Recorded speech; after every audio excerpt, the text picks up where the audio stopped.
ఇన్ని years continuous జర్నీలో మీకున్న అనుభవం దృష్ట్యా, ఇప్పుడైతే చాలా సినిమాలు భారీ బడ్జెట్‌తో వస్తున్నాయి సార్. ఇప్పుడు మీరు చేస్తున్న మూవీ గూడా అదే భారీ బడ్జెట్‌లో వస్తుందని ఎక్స్‌పెక్ట్ జేయొచ్చా? లేదు. నేను భారీ బడ్జెట్ సినిమాలెప్పుడు చేయలేదు. ఆహ్, కంట్రోల్డ్ బడ్జెట్ సినిమాలు చేస్తాను. ఆ సినిమా ఎంత అమ్ముడవుతుందో అంతలో బడ్జెట్ ఉండేలా చూసుకుంటాను. అంతలోనే సినిమా చేస్తాను. ఈ సినిమా గూడా అలాంటిదే.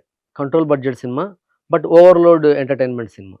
అంటే మీ అభిప్రాయం ఏంటి సార్? ఇప్పుడు భారీ బడ్జెట్ మూవీస్ ఈ మధ్య కాలంలో చాలా వస్తున్నాయి. పాన్ ఇండియా లెవెల్‌లో వెళ్తున్నాయి మన మూవీస్. ఇది ఇండస్ట్రీకి మంచిదంటారా? చెడ్డదంటారా? చెడ్డది.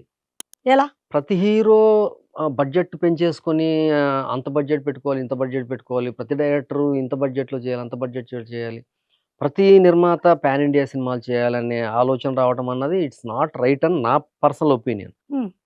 ఎందుకంటే దానివల్ల ఇండస్ట్రీలో ఇబ్బంది పడుద్దని నేను ఫీల్ అవుతాను. ఎప్పుడు మనం నేల మీద సాము చేయాలి. గాల్లో చేయకూడదు. ఇప్పుడు 'ప్రభాస్' గారు పాన్ ఇండియా అయ్యారనేసి ప్రతి హీరో పాన్ ఇండియా హీరో అవ్వాలనుకోవటం, దానికి తగ్గట్టుగా బడ్జెట్‌లు పెంచుకోవడం, నిర్మాత తన శక్తికి మించి డబ్బులు పెట్టడం, అయి ఒక్కోసారి బిజినెస్ అవ్వచ్చు, అవ్వకపోవచ్చు. అవ్వనప్పుడు టికెట్లు రేట్లు పెంచి అమ్మటం. వీటి వల్ల ఇండస్ట్రీకి నష్టం జరుగుద్ది. ప్రేక్షకుడు సినిమా థియేటర్‌కి రావాలంటే ఆడికి కంఫర్ట్‌గా ఉండాలి సినిమా. అందుబాటులో ఉండాలి. అరే! ఎండాకాలం వస్తే సినిమా చూడడానికి కాకపోయినా ఏసీలో పడుకుందామని వచ్చేవాళ్ళు చాలామందుంటారు సినిమా థియేటర్‌కి. అలా కూడా బతికేస్తాయి ఎండాకాలంలో సినిమాలు.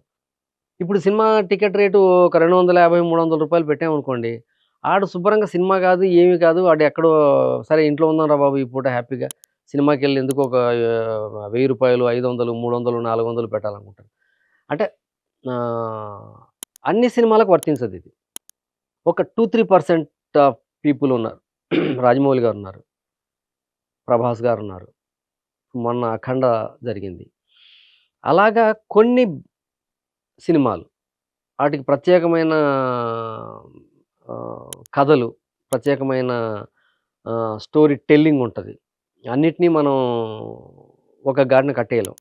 కొన్ని మేకింగ్ డిమాండ్ ఉంటది. వాటికి పెట్టండి, ఆటికి ఖర్చు పెట్టండి, ఆటికి టికెట్లు వసూలు చేయండి. అది పెద్ద ఇబ్బందుండదు. మామూలు సినిమా చేసి దానికి టికెట్లు అడిగినప్పుడు ప్రేక్షకుడు సినిమాకు దూరం అయ్యే ప్రమాదం ఉంది. అందువల్ల నేను ఐయామ్ అగైనెస్ట్ టు భారీ బడ్జెట్ సినిమాలు.